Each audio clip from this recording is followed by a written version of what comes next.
There's people that are unhappy because they're not happy 24/7, as if they need to be happy 24/7, right?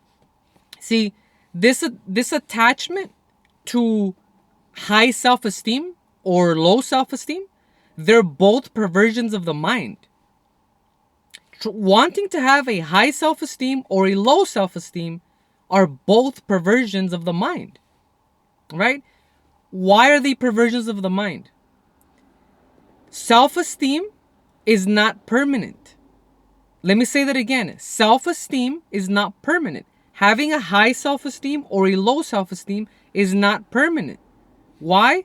Because nobody walks on water, right? Nobody's perfect, right? You're not always going to have high self-esteem, right? It's not something that once you have that you can just, it's not an object, right? Having a high self-esteem is not an object that you can just grab and say, oh, I have high self-esteem now, right? I hope I don't lose it, right? It's not something that you could just put in a box. It's not a cookie cutter. You can't just objectify self-esteem that way, right? There are going to be days where you feel like a monster, okay? And then there's other days you're going to feel like you can do no harm, right? Like you're angelic, right? Your self-esteem is going to fluctuate.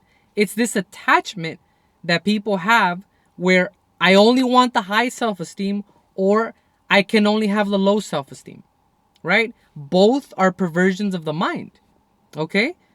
There's something to be said where, let's say you do have high self-esteem all the time, right? And that's your goal. You're one-dimensional. Your self-esteem is high all the time, right? And you always get perfect outcomes. All your desires come true. Everything's rainbows and butterflies. This is the problem with that. There's no growth in that. There's no growth in always having high self-esteem where everything always goes your way. If everything goes your way, there's no growth happening, right? Your comfort level, or your comfort zone, I should say, is attached to your self-esteem on a certain degree, right? A person with high self-esteem, right, is comfortable. That means they're on their comfort zone. Let me say that again. A person with high self-esteem is comfortable. They're in their comfort zone, right? Now, there's no growth in your comfort zone. If you step out of your comfort zone, right, and you get dirty and you get messy and you let your ego get bruised a little bit, you make some mistakes, right? You fail a couple of times and you will see that your self-esteem is going to fluctuate. All right? Take some punches, right? Take some punches, play around with your ego and see if your self-esteem doesn't fluctuate when you step out of your comfort zone. All right? You have to move the needle.